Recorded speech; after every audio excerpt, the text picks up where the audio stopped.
ఆర్టీసీకి సంవత్సరానికి ఒకవేళ 500 కోట్లు రాష్ట్ర ప్రభుత్వం ఇవ్వలేనందువలన ఆర్టీసీ ఆ 500 కోట్లు బ్యాంకులో అప్పు తీసుకుంటే ఎంట్రీ ఎన్నిసార్లు రాస్తారండి? ఒకసారి రాస్తామా, 2 సార్లు రాస్తామా? ఒక్క ఎంట్రీ వస్తుంది.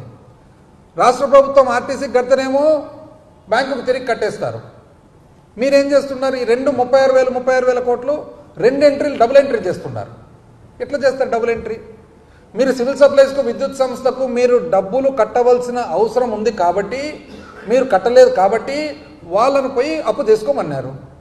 అప్పుడు అప్పు ఒకటే అవుతుంది. మీరేమంటున్నారు?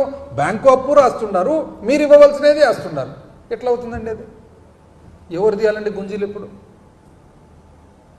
ఏంది గుంజీల పంచాయతీ? నాకు అర్థం కాలే. నెక్స్ట్ మీరేమంటున్నారు? గవర్నమెంట్ గ్యారంటీస్ వాల్యూమ్ 5, 5వ వాల్యూము మీ డాక్యుమెంట్సే కదండి ఇచ్చిండేది, మీరే కదా ఇచ్చిండేది. మీరు ఇచ్చిన గవర్నమెంట్ డాక్యుమెంట్స్ లాస్ట్ పేజ్కి పోదామండి. లాస్ట్ పేజ్కి పోతే ఎంత వస్తుంది? సెప్టెంబర్ 30 నాటికి 1,51,568 కోట్లు. 1,51,568 కోట్లు. మీ పుస్తకాలను ఎంత చూపిస్తున్నారండి? మీరు కానీ కానీ 1,54,797 కోట్లు. ఎందుకు ఈ తేడా? ఒకటి సెప్టెంబర్ ఎంట్రీ, ఒకటి మార్చ్ ఎంట్రీ. కాబట్టి ఈ ఇంత సింపుల్ పరిస్థితి మీరు ఎందుకు, అంటే మీరు అర్థం నిజంగా కావడం లేదా? మీకు రాంగ్గా చెప్తున్నారా? లేదా అర్థమై కూడా మీరు ఎందుకులో ఒప్పుకుండేదని అంటున్నారా? నెక్స్ట్ అప్పు మేమంటే ఎక్కువ చేసిండేది. ఒక్కసారి 2014-15 నుంచి ఓపెన్ మార్కెట్ బారోయింగ్ అంటే మీరు రిజర్వ్ బ్యాంక్ నుంచి తీసుకునేది ఒకసారి చూద్దామండి. ఎంత వచ్చింది? 2014-15 మీరు 8.49 అంటే 8.5% మాదిరిగా రౌండ్ ఆఫ్ చేసి చెప్తాను. 8.5% వడ్డీ ప్రకారంగా తీసినారు. 2015-16 మీరు 8.3% వడ్డీగా తీసుకున్నారు. 2016-17 7.5%గా తీసుకున్నారు. 2017-18 7.5%గా తీసుకున్నారు. 18-19 8.5%గా తీసుకున్నారు. దాని తర్వాత మేము కదండి వచ్చిండేది. మేము వచ్చిన తర్వాత 7.5, 8, 7.2, 6.5, 7, 7.8. ఎవరండి తక్కువ రేటుకి తీసుకునేది? అంటే ఓపెన్ మార్కెట్ బారోయింగ్స్లో కూడా మీరు ఎక్కువ శాతం తీసుకున్నారంటే అర్జెంటుగా తీసినందుకే కదా వడ్డీ ఎక్కువ వచ్చినది. మళ్ళీ మాకు చెప్తారు రాజకీయంగా మన ఆర్థికంగా మాకు చిత్తశుద్ధి లేదంట. Pending payments మీరేమంటున్నారండి? 1,13,244 కోట్లు. ఎక్కడ చూపించండి? మేము చూపించినాం. మేము 2019లో బడ్జెట్ పెట్టినప్పుడు చూపించినాం. ఎట్లా చూపించినామండి?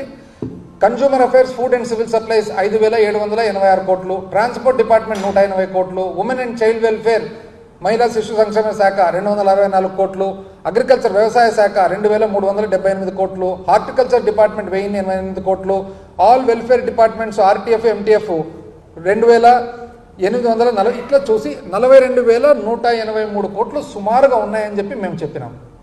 మీరు 1,13,000 కోట్లు అని అంటున్నారు. ఎక్కడ? ఊరికే ఫిగర్ చెప్తే ఎట్లా? ఇవన్నీ కలిపి అంటే మీరు పబ్లిక్ అకౌంట్ 80,000 కోట్లు డబుల్ ఎంట్రీ కలిపినారు. మీరు 36,000 కోట్ల సివిల్ సప్లైస్, 34,000 చిల్లర కోట్లు మీరు పవర్ డ్యూస్ డబుల్ ఎంట్రీ కలిపినారు. 1,13,000 కోట్లకు లెక్కచారం లేదు. ఇవన్నీ కలిపి డబుల్ ఎంట్రీలన్నీ కలిపి ఈరోజు 9,45,000 కోట్లు ఉంది. ఇంకా వస్తుంది అంటే ఎంత అన్యాయం అండి. మేము క్లియర్గా చెప్తున్నాం. 6,46,000 కోట్లు అయ్యా ఉండేది అప్పు. దానిపైన గ్యారంటీ ఇవ్వనిది తీసుకుంటే కూడా 7,21,000 కోట్లు వస్తుంది అంతే. ఎక్కడ 9, ఎక్కడ 10, ఎక్కడ 11, ఎక్కడ 12? ఏంటివి ఇవన్నీ పూర్తి అంత అన్యాయంగా? ఇది అర్థం కాక కూడా కాదు, వెరీ సింపుల్గా అర్థమవుతుంది. అర్థం చేసుకోవాలనుకుంటే వెరీ సింపుల్గా అర్థమవుతుంది. నేను మొన్ననే డోన్కు పోయినాను, మా నియోజకవర్గానికి. నేను కాక మొన్న వస్తూ ఉంటే హైదరాబాద్కు డోన్ నుంచి కర్నూలుకు దాదాపు ఒక అర్ధగంట పడుతుంది జర్నీ. మా సమీప బంధువు ఉన్నాడనమాట, అంటే నా కొడుకు వరుస అవుతాడు. నేను వేరే వాళ్ళు అడిగి ఏంది సబ్జెక్ట్ అసెంబ్లీలో జరిగిందంటే నేను వాళ్ళకి చెప్తూ ఉంటే బుక్ చూసి చెప్పి ఇదంతా డబుల్ ఎంట్రీలు అంటుంటే కర్నూలు చేరేటప్పటికి అర్ధగంట లోపల ఆ పిల్లోడు ఏమన్నాడు తెలుసునండి? చిన్న ఇది ఎట్లుంది తెలుసునా అన్నాడు. ఎట్లా అంటే ఒక భర్త భార్యకు ఇంటి ఖర్చులకు 25,000 ఇచ్చి కొడుకుకు పాకెట్ మనీ కింద దాంట్లో 5,000 ఇవ్వమని చెప్పి తీరా ఇంటికి పోయినాక నీకు 30 కదా ఇచ్చినది అంటే భార్య ఉండి 30 కాదండి 25 అంటే 25 నీకు 5 కొడుకు కదా ఇచ్చినది అని. అంటే ఒక పిల్లోనికి అర్ధగంట జర్నీ కారులో కూర్చొని నేను మాట్లాడిన అకౌంట్స్ అన్ని కలిపి అంత శుభ్రంగా అర్ధగంటలో అర్థం చేసుకుంటే మీకు అర్థం కాదండి? ఇది ఎవరికి అర్థం కాదా? మీకు అర్థం కాదు. మాజీ ఆర్థిక శాఖ మంత్రికి అర్థం కాదు, 5 ఏళ్ళు చేసినాడు. ప్రజెంట్ ఆర్థిక శాఖ మంత్రికి అర్థం కాదు. ఎంత అన్యాయంగా అండి ఇది. ఇది కాక నెక్స్ట్ ఏమంటారండి, కాక్కు కూడా లెక్కలు ఇవ్వలేదంట. కాక్కు ఇవ్వలేదండి లెక్కలు. కాక్కు లెక్కలు ఇవ్వకుంటే ఈ కాక్ రిపోర్ట్లు ఎట్లా వచ్చినాయండి ఇవి? కాక్ రిపోర్ట్లు మీరు ఎట్లా టేబుల్ చేసినారు?